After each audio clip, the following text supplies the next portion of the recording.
Okay, so today we'll keep a shorter duration. We'll not have a longer session today.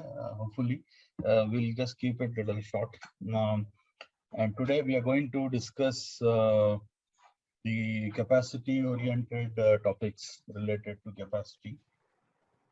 Essentially, we'll talk about allocations and business shares. Conceptually, we'll understand what it is and we'll see how they can be maintained in Fury or in SAP, and then we'll see freight booking. We'll just go through how we create a freight booking or things like that, and what encompasses ocean freight booking. So we'll try to understand these concepts, and then we'll try to understand a few industry practices, like how scheduling change management may happen in an airline industry in terms of the schedules, how it is uh, managed. We'll try to understand that, and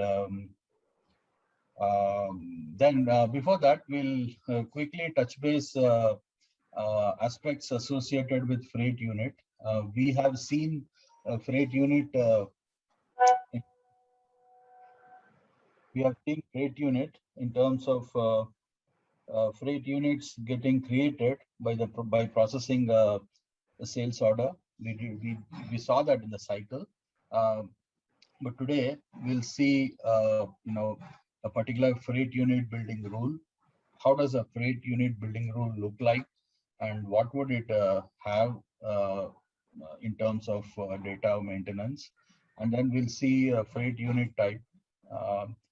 What are the main configurations pertaining to freight unit type, which is enabling the process to create a freight unit document in Fiori. And then we'll go to the freight unit document, see like what sort of information is available there in the freight unit document.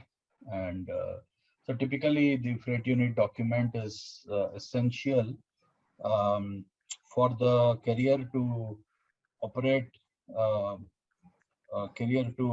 further in carrier to rather process further by connecting the freights with the vehicles or the transport units, and then transport it further, processing with the freight order processing, so on and so forth, so that we know in terms of how the process works and all that. So today we'll just look at these things, and so let's get started. So this is what we had gone through so far. Okay, so now let's jump into the freight unit. So typically, as I said, the freight unit, let's look at the freight unit business building rule, freight unit building rule. So let's get on with Fiori. Let's go to Fiori. So you find FUBR in Fiori. Okay, so let us see. Wait. Satish, are you sharing your screen? The Fiori? Oh, okay. Hold on, just a sec. I thought, okay, let me just give a new share.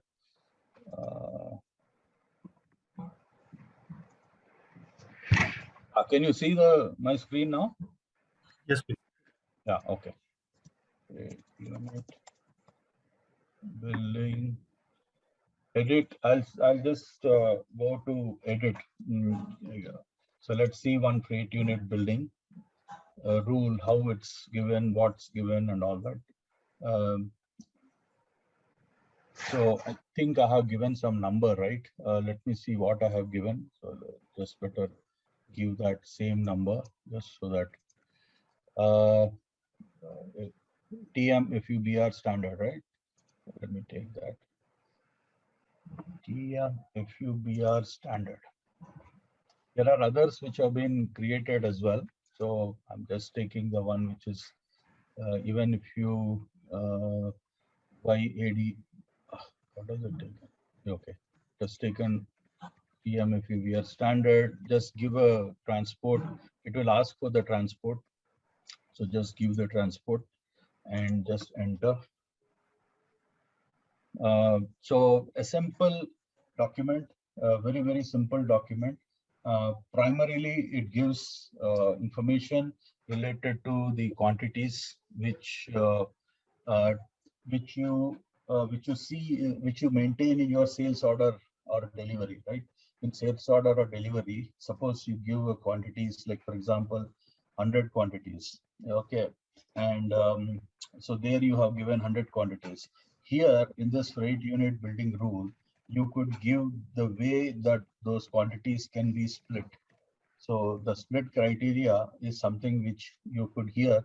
Why you would like to give that split criteria is probably because when you have to plan the freight units to be taken, to be transported in a particular vehicle, um, so your carrier would give the capacity of that particular uh, vehicle, and then probably say that he will be able to accommodate, say for example, some 100 units or some 200 units or something like that. And so based on the capacity of the freight, capacity of the vehicle, the carrier's vehicle, you would have your freight units